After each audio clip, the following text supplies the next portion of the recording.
కొబ్బరికాయతో ఇంత మంచి స్వీట్ చేసుకోవచ్చా అని చేసిన తర్వాతే అర్థమైంది మాకు కూడా. సో, వెల్కమ్ టు టూడూస్ వ్లాగ్స్. ఈరోజైతే మేము పచ్చి కొబ్బరితో కొబ్బరి కోవా చేస్తున్నాము. చాలా టేస్టీగా ఉంటుంది. సో, ఎంత బాగుంటుందంటే దీనికి ఎంత కాస్ట్ పెట్టినా పర్లేదనిపించేంత టేస్టీగా ఉంటుంది.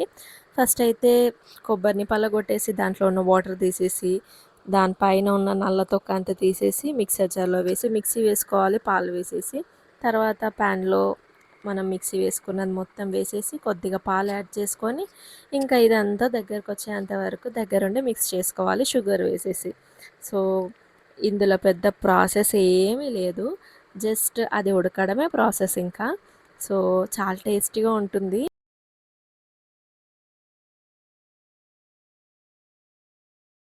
హై ఫ్లేమ్లో పెట్టేసుకొని మంచిగా దగ్గరుండి మిక్స్ చేసుకోవాలి. లేదంటే మనకింకా వైట్ కలర్ కోకోనట్ కోవా అయితే అస్సలు రాదు.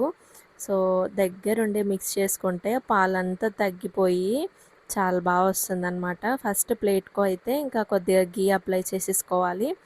ఎందుకంటే మనము అదంతా బాగా దగ్గరకొచ్చిన తర్వాత ఇందులో వేసుకోవడానికి గీ అప్లై చేసేసుకొని కొద్దిగా ఈ ప్లేట్‌ని పక్కకు పెట్టేసుకోవాలి. సో చేయితో ఇలా అనేస్తే గీ అంతా మంచిగా స్ప్రెడ్ అయిపోతుంది కదా.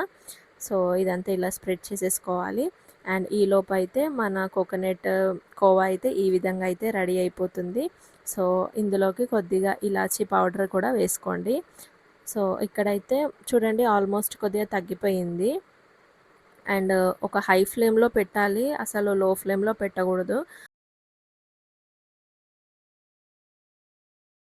సో మొత్తం ఉడికి ఈ విధంగా అయిపోతుంది. ఈ విధంగా అయిపోవాలి. ఇంకా కోకోనట్ మనం వేసుకున్న పాలు షుగర్ అంతా మిక్స్ అయ్యి ఈ విధంగా కన్సిస్టెన్సీ వస్తుంది. కొద్దిగా ఇలాచీ పౌడర్ 2 టేబుల్ స్పూన్ల నెయ్యి వేసేసుకొని మళ్ళీ ఒక 2 మినిట్స్ ఉంచాలి. సో మంచి సాఫ్ట్నెస్ వస్తుంది మనం గీ యాడ్ చేయడం వల్ల. స్వీట్స్లో దేంట్లోనైనా గీయే ఎక్కువ ఫ్లేవర్ ఉంటుంది. సో మంచిగా మిక్స్ చేసేసుకొని కాసేపు అలా పక్కకు పెట్టేసుకోవాలి. కొంచెం అలా ప్యాన్ మీద ఉంచేసి తర్వాత మనం ఇంకా దించేసుకోవచ్చు. చూడండి ఈ కన్సిస్టెన్సీ రావాలి. కొద్దిగా లూజ్ ఉన్నా కూడా అసలు మనకి కోకోనట్ కోవా అస్సలు అంటే అస్సలు కాదు ఇంకా. సో మనం ప్లేట్‌కి గీ అప్లై చేసి పెట్టుకున్నాం కదా, అందులోకి మనం చేసుకున్న కోకోనట్ కోవా మొత్తం వేసేసుకొని మంచిగా ప్లేటింగ్ చేసేసుకోవాలి. ఇంకా మీకు నచ్చిన డ్రై ఫ్రూట్స్ వేసుకోండి. డ్రై ఫ్రూట్స్ ఇష్టం లేకపోతే డ్రై ఫ్రూట్స్ కూడా స్కిప్ చేసేసేయొచ్చు. చాలా టేస్టీగా ఉంటుంది.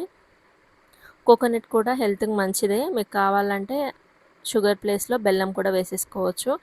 డ్రై ఫ్రూట్స్ ఇష్టం ఉంటే వేసుకోండి, లేదంటే స్కిప్ చేసేసేయండి.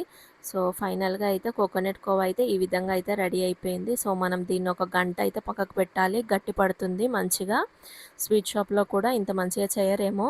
ఒక కొబ్బరికాయ, షుగర్, పాలు ఉంటే చాలు మంచి బర్ఫీ, మంచి కోవా మంచిగా తయారైపోతుంది. చాలా టేస్టీగా ఉంటుంది. స్వీట్ అంటే ఇష్టం ఉన్న వాళ్ళు, చాలామంది స్వీట్స్ ఇష్టపడని వాళ్ళకి కూడా ఈ స్వీట్ అయితే చాలా బాగా నచ్చుతుంది. ఇంకా స్వీట్ అంటే ఇష్టం ఉన్న నాలాంటి వాళ్ళైతే ఎలా ఉన్నా కూడా స్వీట్ని ఎంజాయ్ చేస్తూ తింటారు. సో కాసేపటికైతే ఇది కొద్దిగా గట్టి పడుతుంది. సో మనం చేసుకున్న కోకోనట్ కోవా అయితే చాలా బాగా రెడీ అయిపోయిందండి. టేస్ట్ మాత్రం చాలా బాగుంది, ఎక్కువ స్వీట్గా ఉండకుండా. అంటే అంటే కోకోనట్ టేస్ట్ ఎలా ఉందంటే మనం నార్మల్గా కోకోనట్ని కుక్ చేయకుండా నార్మల్గా రా కోకోనట్ తింటే, పచ్చి కొబ్బరి తింటే ఎలా ఉంటుంది అలా ఉండదు. ఉడికిన తర్వాత మంచి కోవా ఫ్లేవర్ చాలా అద్భుతంగా ఉంటుంది. నెక్స్ట్ టైం ట్రై చేయండి. 2-3 ఇంగ్రీడియంట్స్తో ఇంత గొప్ప స్వీట్ చేసుకోవచ్చు. స్వీట్ షాప్లో పాలకోవా అడిగినప్పుడు ఒక పీస్ 40-50 కేజీ ఇంత రేట్, చాలా హెవీ రేట్స్ పెడతారు. సో ఒక్కసారి కోకోనట్ కోవా ఈ విధంగా చేసుకోండి.